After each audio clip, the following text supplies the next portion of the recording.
Angie, John, have you grown bigger John, I love you, but this is getting a bit personal. with your business? Are you scaling up? Yeah, I've got some new things on the go for sure.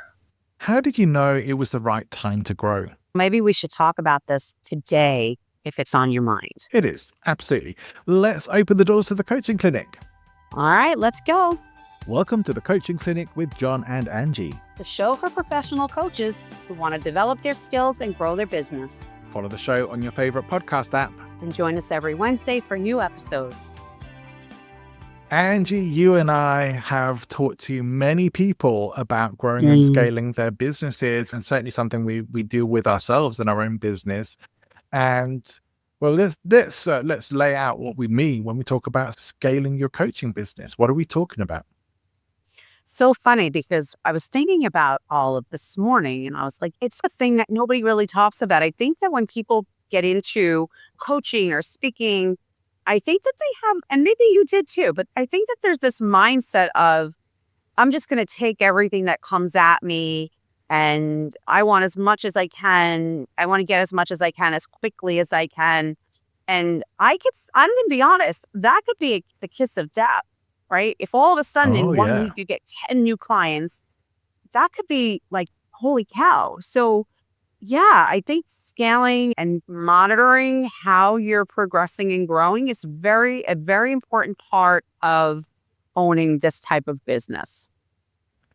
I think one of the things that I have come across most with people that is a big struggle point and often an obstacle that stops people really progressing with their business is trying to get it all right now. I want all of it just starting. And I did it. I was trying to start a coaching business. At the same time I was starting a podcast. I'm talking like a long time ago now with a podcast that didn't last very long. I was doing a multi-level marketing business. I was doing event management work. I was doing so many different things. Oh my gosh, you have the entrepreneurial curse. I was spread so thin, and it was because, and it was maybe a little bit of maybe not having enough faith in one thing to be able to deliver that I wanted all of it, but nothing developed as fast as it should have. Everything felt painful. I think we can be just as guilty of that further on in our coaching careers as we can in the initial stages, rubbing ourselves with focus or really just putting obstacles in our own way rather than growing when it makes sense to grow. Yeah, and I think that's a really big question mark, though. Like you said, you and I have been dealing with this. And I think when we bring this to light, like we are right now, it then sets off this question mark immediately. Oh my gosh, what do you mean? How do I do that? Scaling what? And it is I think it's like a very uncharted territory because you and I know there's no specific rule of thumb.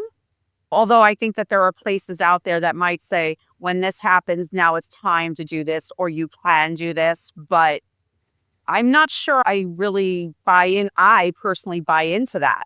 I just don't think I do. I think it's part of a whole business structure that may be set out in the beginning with a plan, which we've talked about, a business plan, and then give yourself maybe little markers where you say, okay, but I think that maybe we don't know until we're actually doing it. So some people, for example, might be like, oh, when I hit 5 clients a week, then I think I'm going to scale up. Or when I get 100 clients a week. Yeah, interesting point to do it.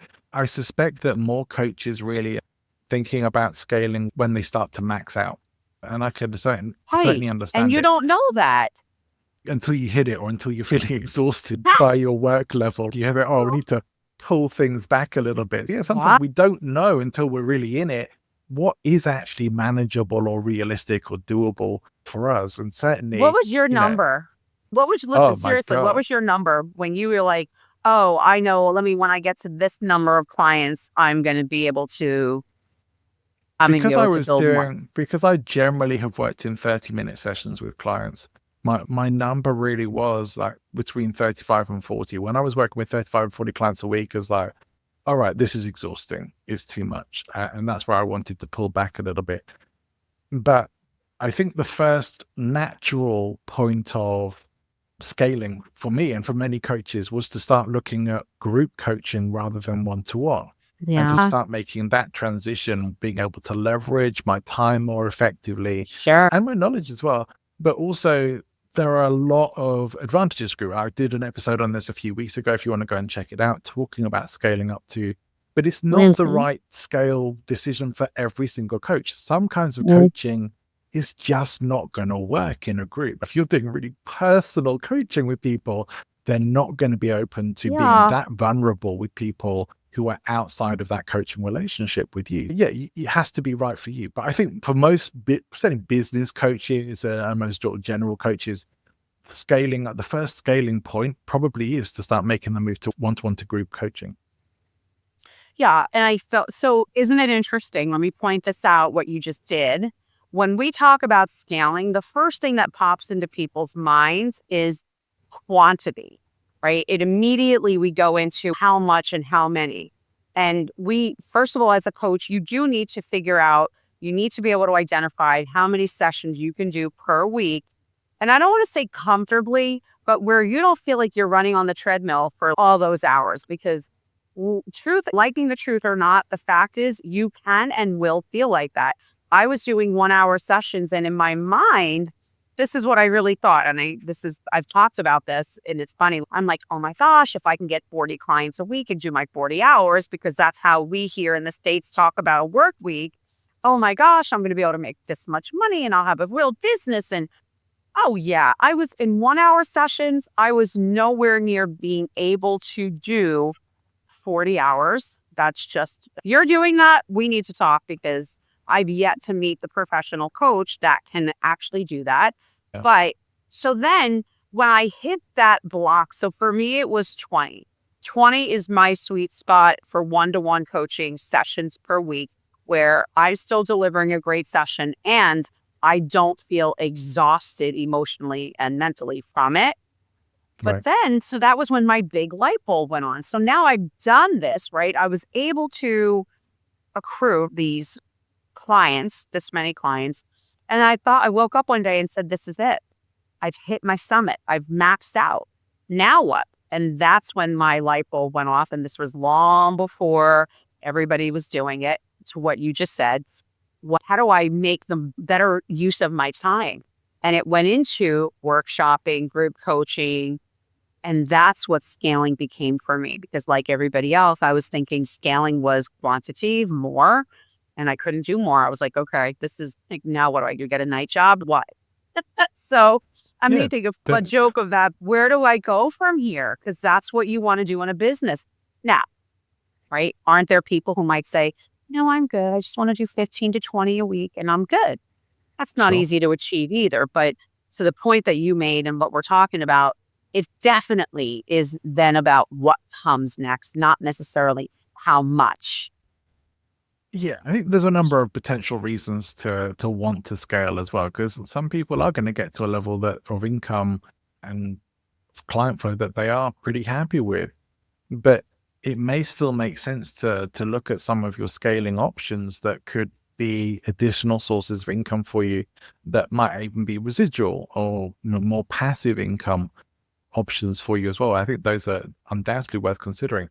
But yeah, there's always going to be a limit to your hours and there's going to be a limit to how much you can raise your prices. So at some point, if you want to increase your income, where do you take the next step to be able to move forward? Group coaching may be it for some people, workshops may be it. Even both of those Mhm. options can start to do that. But there's much more besides. Maybe it's some professional speaking. Maybe it's writing the book. Maybe it's Yep. creating an online program. These are all Hmm. valid options, information products that you can sell off again. There's almost no limit to other than your creativity for what you can come up with as additional income streams or additional revenue for your business.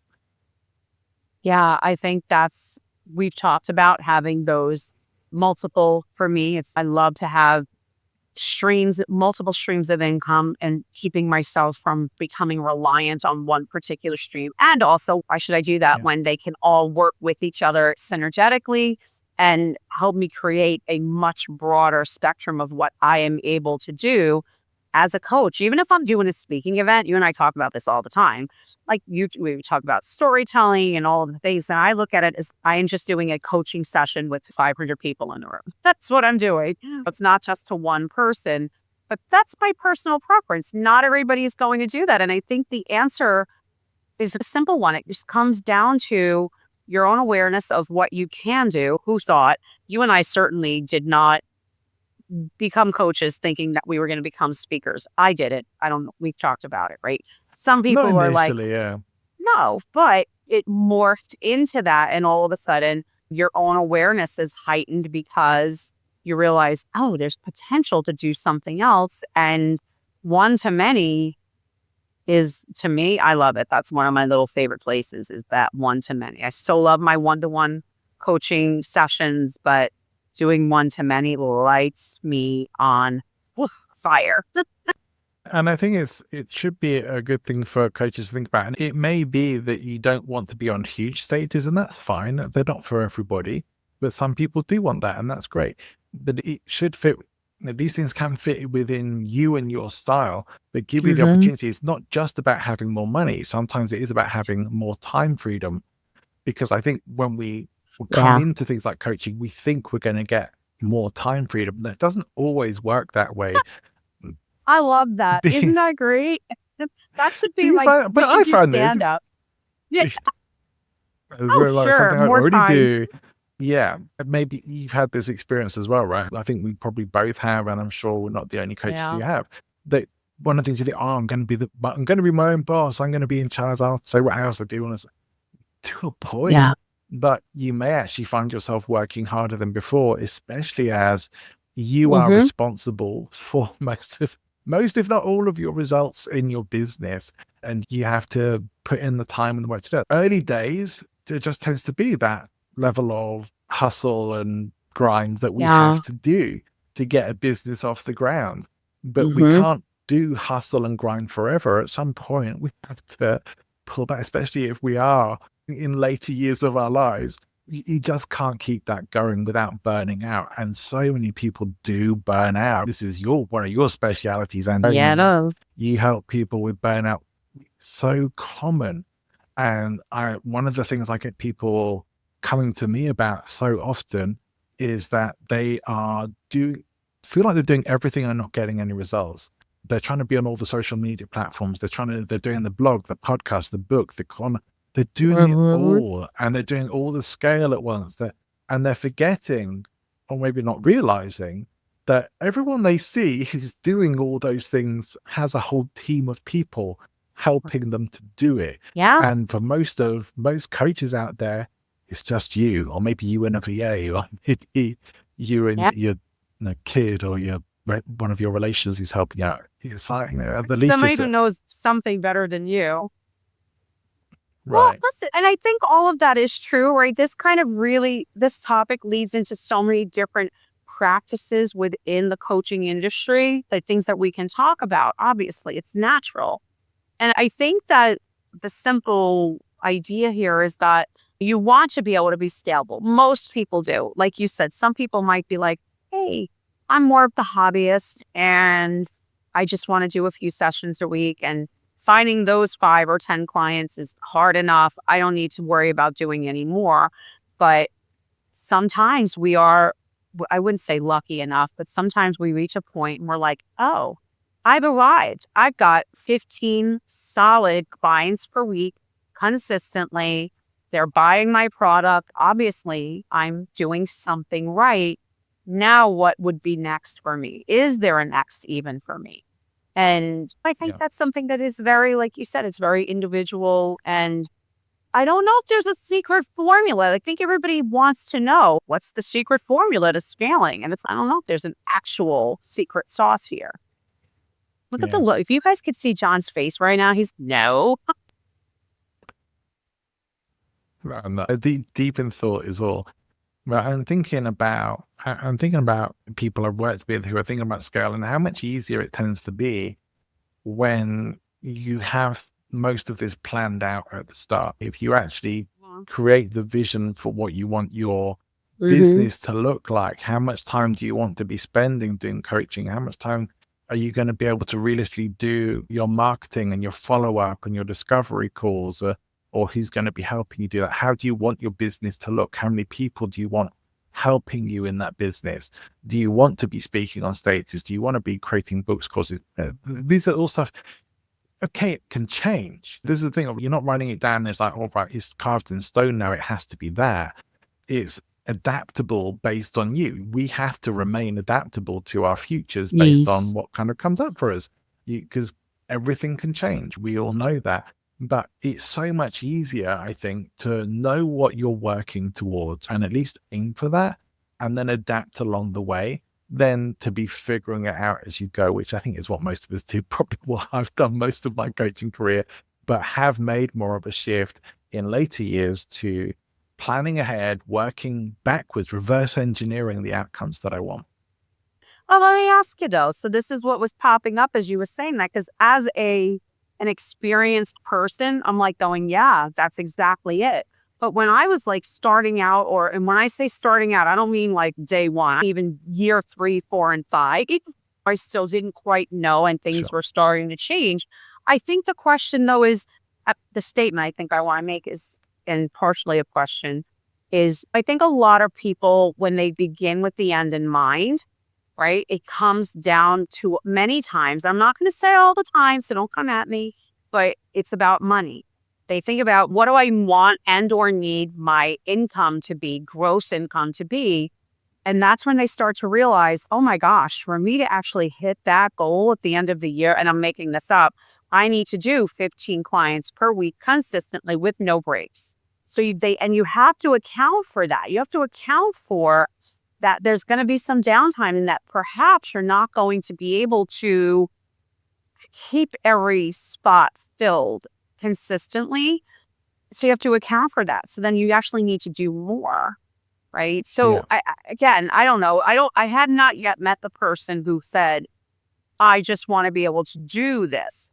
It's their end is usually, I need or want to earn this.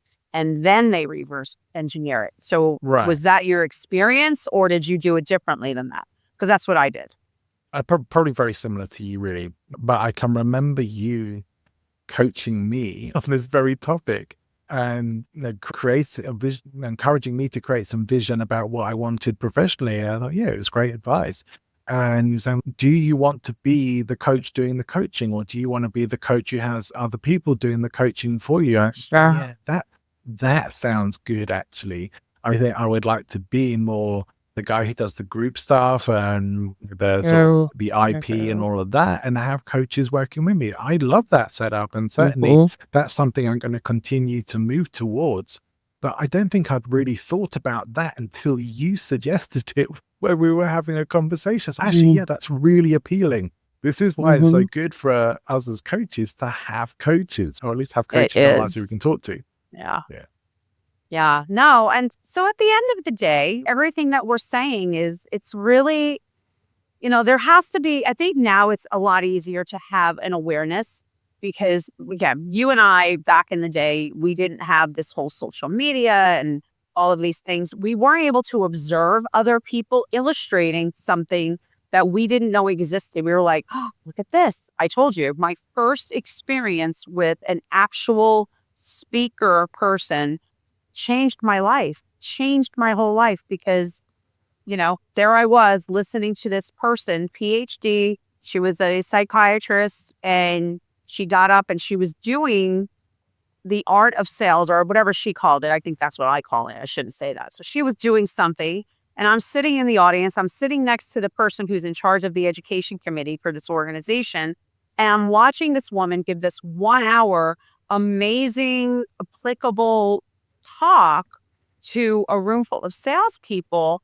In a funny way, she injected humor, but listen, we took what she taught us, and I was teaching it at our offices. But the moment was, I was looking at her, and I elbowed my friend who was the person in charge of the education committee. And I said, I could do that. And she goes, if I told you what we were paying her, you'd be like, I need to do that. And I go, really? What are you paying her? And she said to me, This was a long time ago too. This is not within the last 10 years, by the way. So understand the numbers. $15,000 at the time, plus travel. I'd never heard of her. I'd heard of other people like Tony Robbins. She wasn't that person, but she was known in this industry, in the sales arena. And I thought, what? I literally looked at her in awe. And because I didn't realize that people could do speaking on smaller stages and actually make a great living at it. So but now people are like, you could go onto any social media platform and say, oh, look at what this person's doing, or I really can relate to that. Or so there's so much more out there for you to choose from in terms of how you want to deliver whatever it is that you want to deliver. Look at me. I'm feeling sorry for us. We didn't have that. Look, I'm probably one of the earliest innovators of online group coaching, just in terms of being on board with it. When the only option was go to webinar, when there was no video, you could have your slideshow, but they couldn't see you, you couldn't see them. That's all there was. And it was bloody expensive as well. And newsletters coaching, it was all in person. All of it. Right. Newsletters were like wads of paper or maybe a DVD that would get posted to you. We're just aging ourselves here. We're so dating. When I was a young coach, it was totally different. When I had to walk to school 10 miles in 3 feet of snow each way. That kind of thing. But yeah, you're right. The workshops would be in person. It was hard to do them online. And people weren't used to it as well. Your talks as well had to be in person. Everything had to be travel. Nearly all the coaching was either telephone or in person. Things have changed so much, and it's they have. Thank God, because it's so much easier. Thank goodness. We're sitting here going, you know what? Stop your whining. You don't know what hard is. All right, sorry. We're digressing. But it just shows how things have changed over time, and in great ways for us. The bigger challenge now, I think, is potentially overwhelming ourselves because there are so many options, there are so many things to do, and we don't know which to go for first. So I think one of the best advice is you're feeling ready to scale. Maybe you are feeling a bit burnt out. You want more time back for yourself. You want more income, but you don't want more clients, those kinds of things. It is a good time to start maybe talking to your coach or get in touch with one of us to start talking about how to move forward and scale up your business from here, and do it in a way that isn't going to overwhelm you and is going to make sense for you too, because it is a much easier thing to do, but it does require a level of focus. And if things aren't foundationally secure with your business right now, it probably isn't the right time to scale up just yet. Absolutely. There is such a thing. I'll maybe share this in a different episode. It's too much too soon. Believe it or not, although everybody thinks it's so easy to run a coaching business, there is such a thing as too much too soon. We'll talk about that another time. Oh, that's a great episode to look forward to. I think we can wrap things up here. I think we've covered all the essentials about scaling up. But if you have questions about it, or if this is on your mind, get in touch with us. We'll tell you in just a moment how you can do that. Just a quick message from me before we close things off for today. If you would like to get a free summary of today's episode of all the things we discussed about scaling your business, you can download that for free, no strings attached, from the show notes to this episode. So go and visit the show notes on your podcast app, and you can find the link to download from there. If you have any problems downloading, reach out to myself or Angie, and we will send the link to you. Do you have a question for the coaching clinic? Reach out on LinkedIn to connect with Angie and John. Leave us a voicemail or video message and we will feature you on the show. You can also leave up to 90-second voicemail for free on www.speakpipe.com/the Coaching Clinic podcast. We'd love to hear from you. See you next time. Bye for now.